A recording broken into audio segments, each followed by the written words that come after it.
احساس بالحزن، العصبيه والفراغ بعد نهائي البطوله، ماشي حيت انت ضعيف، ولكن دماغك اللي طاح من السما للارض. طول البطوله جسمنا كان عايش نشوه جماعيه حقيقيه، دوبامين طالع وبالتالي توقع ايجابي وفرح. سيروتونين في اعلى مستوياته، يعني فخر وانتماء، والادرينالين في القمه، حماس وطاقه.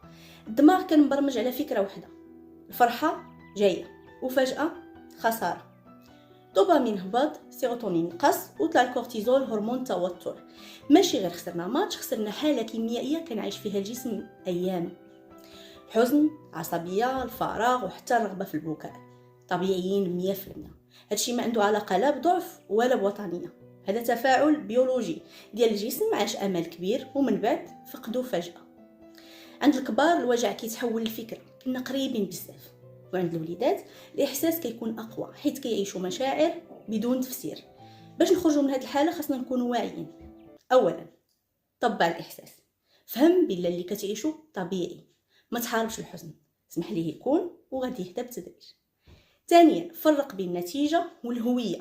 خسرتي مباراه، ما خسرتيش قيمه، ما خسرتيش كرامتك، ما خسرتيش وطنك. ثالثا، حبس الاجترار. إعادة نفس اللقطات ونفس النقاشات كتصلح لوالو، غير كترجع الدماغ لنفس الألم. باش الدماغ يرجع للتوازن ديالو خاص يكونوا إشارات جديدة: نوم مزيان، أكل منتظم، حركة وتغيير أجواء، وخفف من الفيديوهات المرتبطة بالماتش خصوصا مع الأطفال. ومع الوليدات الخطاب خاصو يكون بسيط وواضح: الكرة لعبة، الأخلاق واللعب المزيان والروح الرياضية هما الربح الحقيقي، والخسارة درس ماشي نهاية. وخلينا نكونوا واضحين، ما نربطوش الوطنية بكرة القدم، الكرة لحظة دايزة والوطن ثابت، قيمته كتبنى مع الزمن ماشي بضربة جزاء احتمال تسجل واحتمال لا. ودابا الأهم، علميا الحزن ما كيدومش، الهرمونات أكيد كتعاود لمستواها الطبيعي مع الوقت.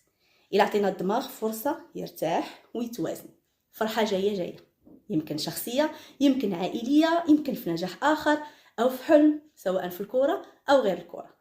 خاص غير الاستعداد النفسي، ما نخليوش خيبة وحدة تسد الطريق قدام بزاف ديال الأفراح. الخسارة ما كتفضحش الفشل، ولكن كتكشف النضج اللي كيجي من بعدها. واللي قدر يهدأ أثناء العاصفة هو اللي ربح معركة أعمق من أي نتيجة.